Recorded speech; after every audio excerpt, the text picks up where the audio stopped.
மத்தேயு 5ஆம் அதிகாரம்.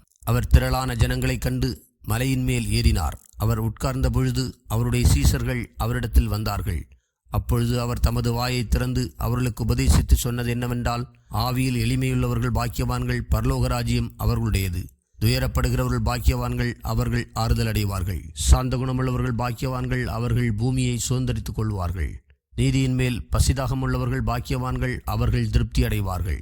இரக்கமுள்ளவர்கள் பாக்கியவான்கள், அவர்கள் இரக்கம் பெறுவார்கள். இருதயத்தில் சுத்தமுள்ளவர்கள் பாக்கியவான்கள், அவர்கள் தேவனை தரிசிப்பார்கள். சமாதானம் பண்ணுகிறவர்கள் பாக்கியவான்கள், அவர்கள் தேவனுடைய புத்திரர் எனப்படுவார்கள். நீதி நிமித்தம் துன்பப்படுகிறவர்கள் பாக்கியவான்கள், பரலோக ராஜ்யம் அவர்களுடையது.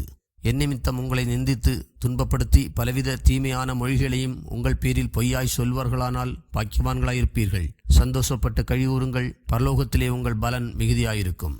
உங்களுக்கு முன்னிருந்த தீர்க்கதரிசிகளையும் அப்படியே துன்பப்படுத்தினார்களே. நீங்கள் பூமிக்கு உப்பாயிருக்கிறீர்கள். உப்பானது சாரமற்று போனால் எதனால் சாரமாக்கப்படும்? வெளியே கொட்டப்படுவதற்கும் மனுஷரால் மிதிக்கப்படுவதற்குமே ஒழிய வேறொன்றுக்கும் உதவாது. நீங்கள் உலகத்துக்கு வெளிச்சமாயிருக்கிறீர்கள். மலையின் மேல் இருக்கிற பட்டணம் மறைந்திருக்க மாட்டாது. விளக்கை கொளுத்தி மரக்காலால் மூடி வைக்காமல் விளக்கு தண்டின் மேல் வைப்பார்கள். அப்பொழுது அது வீட்டில் உள்ள யாவருக்கும் வெளிச்சம் கொடுக்கும். வீதமாய் மனுஷர் உங்கள் நற்கிரியைகளை கண்டு பரலோகத்தில் இருக்கிற உங்கள் பிதாவை மகிமைப்படுத்தும்படி உங்கள் வெளிச்சம் அவர்கள் முன்பாக பிரகாசிக்க கடவது. நியாய பிரமாணத்தை ஆனாலும் தீர்க்க தரிசனங்களை ஆனாலும் அழிக்கிறதற்கு வந்தேன் என்று எண்ணிக்கொள்ளாதேயுங்கள். அழிக்கிறதற்கு அல்ல, நிறைவேற்றுகிறதற்கே வந்தேன். வானமும் பூமியும் ஒழிந்து போனாலும் நியாய பிரமாணத்தில் உள்ளதெல்லாம் நிறைவேறும் அளவும் அதில் ஒரு சிறு எழுத்தாகிலும் ஒரு எழுத்தின் உறுப்பாகிலும் ஒழிந்து போகாது என்று மெய்யாகவே உங்களுக்கு சொல்லுகிறேன். ஆகையால் இந்த கற்பனைகள் எல்லாவற்றிலும் சிறிதான ஒன்றையாகிலும் மீறி அவிதமாய் மனுஷருக்கு போதிக்கிறவன் பரலோக ராஜ்யத்தில் எல்லாரிலும் சிறியவன் எனப்படுவான். இவைகளை கைக்கொண்டு போதிக்கிறவனோ பரலோக ராஜ்யத்தில் பெரியவன் எனப்படுவான். வேதபாரகர் பரிசேயர் என்பவருடைய நீதியிலும் உங்கள் நீதி அதிகமாயிராவிட்டால் பரலோக ராஜ்யத்தில் பிரவேசிக்க மாட்டீர்கள் என்று உங்களுக்கு சொல்லுகிறேன். கொலை செய்யாதிருப்பாயாக என்பதும் கொலை செய்கிறவன் நியாய தீர்ப்புக்கு ஏதுவாயிருப்பான் என்பதும் பூர்வத்தாருக்கு உரைக்கப்பட்டதென்று கேள்விப்பட்டிருக்கிறீர்கள். நான் உங்களுக்கு சொல்லுகிறேன், தன் சகோதரனை நியாயமில்லாமல் கோபித்துக் கொள்பவன் நியாய தீர்ப்புக்கு ஏதுவாயிருப்பான். தன் சகோதரனை வீணன் என்று சொல்லுகிறவன் ஆலோசனை சங்க தீர்ப்புக்கு ஏதுவாயிருப்பான்.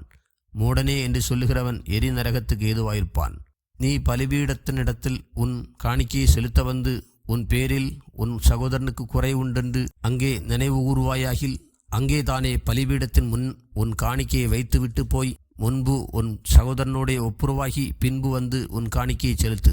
எதிராளி உன்னை நியாயாதிபதியினிடத்தில் ஒப்புக்கொடாமலும் நியாயாதிபதி உன்னை சேவகனிடத்தில் ஒப்புக்கொடாமலும் நீ சிறைச்சாலையில் வைக்கப்படாமலும் இருக்கும்படியாக நீ உன் எதிராளியோடு வழியில் இருக்கும்போதே சீக்கிரமாய் அவனுடனே நல்மனம் பொருந்தாவிட்டால் நீ ஒரு காசும் குறைவின்றி கொடுத்து தீர்க்கப்பட்டும் அவ்விடத்திலிருந்து புறப்பட மாட்டாய் என்று மெய்யாகவே உனக்கு சொல்கிறேன். விபச்சாரம் செய்யாதிருப்பாயாக என்பது பூர்வத்தாருக்கு உரைக்கப்பட்டதென்று கேள்விப்பட்டிருக்கிறீர்கள். நான் உங்களுக்கு சொல்லுகிறேன், ஒரு ஸ்திரியை இச்சையோடு பார்க்கிற எவனும் தன் இருதயத்தில் அவளோடு விபச்சாரம் செய்தாயிற்று. உன் வலதுகண் உனக்கு இடரல் உண்டாக்கினால் அதை பிடுங்கி எரிந்து போடு.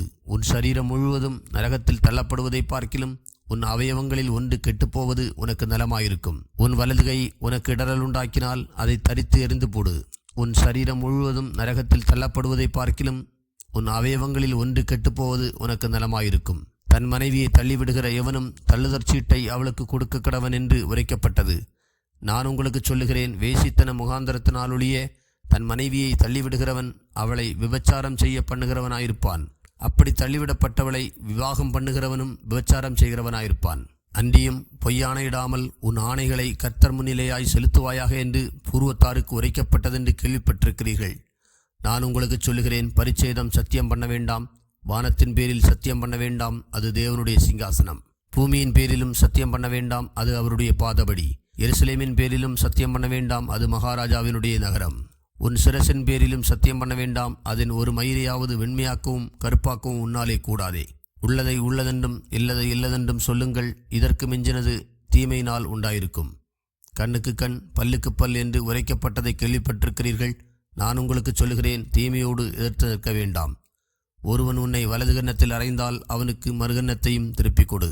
உன்னோடு வழக்காடி உன் வஸ்திரத்தை எடுத்துக்கொள்ள வேண்டும் என்றிருக்கிறவனுக்கு உன் அங்கியையும் விட்டுவிடு. ஒருவன் உன்னை 1 மைல் தூரம் வர பலபந்தம் பண்ணினால் அவனோடு 2 மைல் தூரம் போ. உன்னிடத்தில் கேட்கிறவனுக்கு கொடு, உன்னிடத்தில் கடன் வாங்க விரும்புகிறவனுக்கு முகங்கூணாதே. உனக்கு அடுத்தவனை சிநேகித்து உன் சத்துருவை பகைப்பாயாக என்று சொல்லப்பட்டதை கேள்விப்பட்டிருக்கிறீர்கள். நான் உங்களுக்கு சொல்லுகிறேன், உங்கள் சத்துருக்களை சிநேகியுங்கள், உங்களை சபிக்கிறவர்களை ஆசீர்வதியுங்கள், உங்களை பகைக்கிறவர்களுக்கு நன்மை செய்யுங்கள், உங்களை நிந்திக்கிறவர்களுக்காகவும் உங்களை துன்பப்படுத்துகிறவர்களுக்காகவும் ஜெபம் பண்ணுங்கள். இப்படி செய்வதனால் நீங்கள் பரலோகத்தில் இருக்கிற உங்கள் பிதாவுக்கு புத்திரராயிருப்பீர்கள். அவர் தீயோர் மேலும் நல்லோர் மேலும் தமது சூரியனை உதிக்க பண்ணி நீதியுள்ளவர்கள் மேலும் அநீதியுள்ளவர்கள் மேலும் மழையை பெய்ய பண்ணுகிறார். உங்களை சிநேகிக்கிறவர்களையே நீங்கள் சிநேகிப்பீர்களானால் உங்களுக்கு பலன் என்ன? ஆயக்காரரும் அப்படியே செய்கிறார்கள் அல்லவா? உங்கள் சகோதரரை மாத்திரம் வாழ்த்துவீர்களானால் நீங்கள் விசேஷித்து செய்கிறதென்ன?